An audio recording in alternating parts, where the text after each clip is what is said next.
if there is a leader who is leading from a rational and decision-making perspective and logical thinking, they are in their masculine energy. They could be a man or a woman. A leader who is in their feminine energy would be someone who inspires and ideates.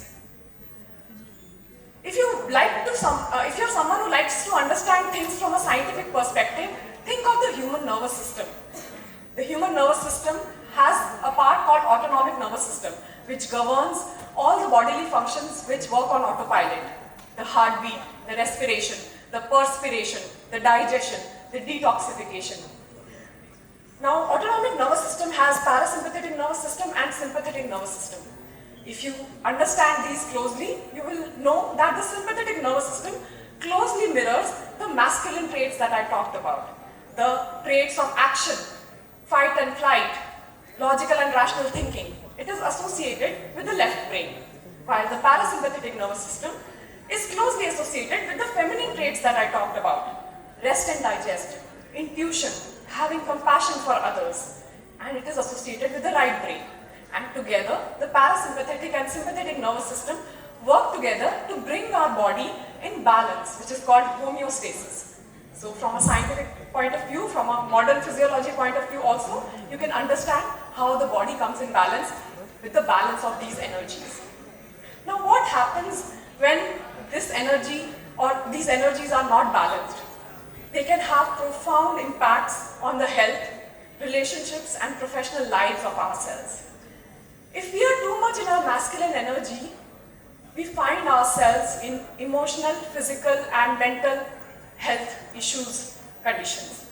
And if we are too much in our masculine energy, we might have aggression and leading it to burnout.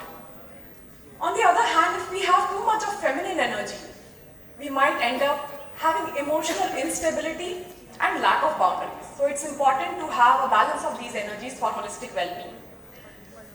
Now, from a relationship point of view, balancing these energies means balancing assertiveness with receptivity, action with reflection, balancing speaking with listening.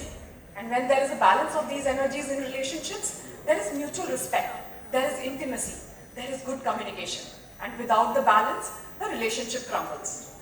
Similarly, in professional atmosphere, it is important for leaders to have a balanced leadership style by not only incorporating logical and rational thinking, but also having collaborative, team building and inspiring way of leadership. When there is this balance, the workplaces lack balance. Now traditionally, we have seen that in this duality, one of the forces is given more value, the masculine energy. It is felt that strength lies in being logical and rational, and it is said that rest is laziness, intuition is unreliable. We drive ourselves to exhaustion, but we do not like to step back and reflect and rest. We want to glorify the hustle, but we undervalue stillness. What happens when one of these energies is repressed and the other is dominating? The repressed energy does not disappear, it just goes underground. And when it goes underground, it comes out in the form of burnout and depression and disconnection. And especially, we are finding that women are facing this because women are the ones who are having to step up their masculine traits more to survive in this world and the society's expectations. And when they are losing touch with their feminine energy, that's when they are having to face all the health, relationship and professional issues. Issues like hormonal disbalance, emotional instability, feeling of void, feeling of disconnection, feeling of not being able to communicate in relationships, not being able to be intimate in relationships. They are facing the imposter syndrome in professional setups because they are having to be too much into their masculine energy.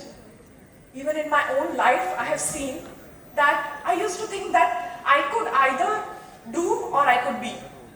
I could either lead or I could nurture. I thought I could either be logical and rational or I could be soft and intuitive. But I realized that I am powerful when I embrace both these energies.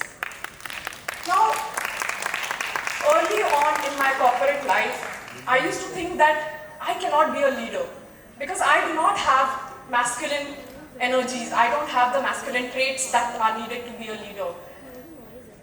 But as I grew up the corporate ladder and as I got into my yoga practice and spiritual and mindfulness practices, I realized that true leadership is about authenticity and leading everyone, uplifting everyone. It is not about competition. I realized that true leadership is not about titles. It is about energies. As I got more and more in touch with my feminine side, not in competition with my masculine side, but in harmony with it, I found that I've got the ability to be able to balance all the things in my life. Now, I want to talk about this philosophy of masculine and feminine energies in ancient yogic philosophy as well as ancient Vedic philosophies.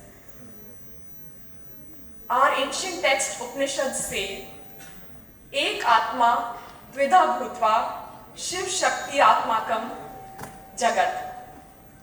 Shiv and Shakti manifest as two separate entities, but they are not separate. They are one supreme soul. They are never apart. Shakti, as per yogic philosophy, is the transformative energy within us. It is the creativity within us. And all the yogic practices try to awaken this feminine energy within us, again, not in competition with the masculine or to suppress the masculine, but to balance both the things. That's why we see yogic practices involve a lot of rest and rejuvenation and calmness and compassion and kindness. You can think of Shiva as the sun, giving light, warmth and energy. Think of Shakti as the moon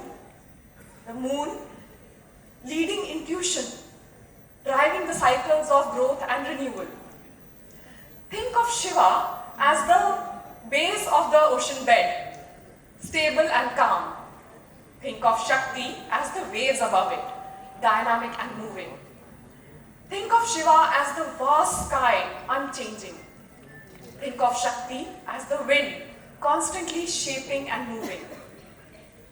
Shiva and Shakti are not in competition with each other.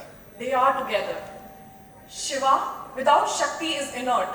Shakti without Shiva is chaotic. And that's why tomorrow we celebrate Mahashivratri. Mahashivratri is not the wedding of two deities, male and female. It is the wedding or coming together of these two energies, masculine and feminine energies, in harmony with each other. Shakti does not need empowerment. Shakti means power.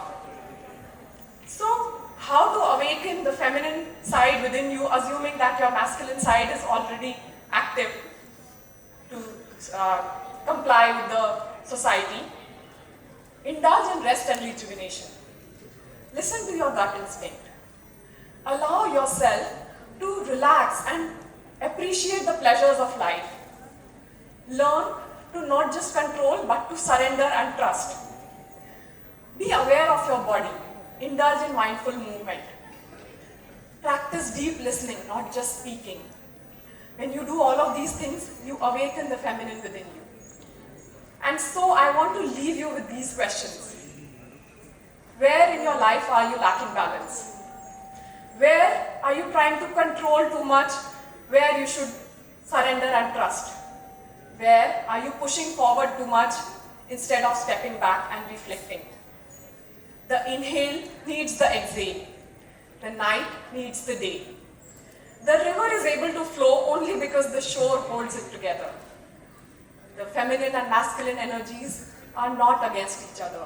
It's not about one being greater than the other. It's about being one complete whole. And when we are whole, we are balanced. And when we are balanced, the world is balanced. Namaste.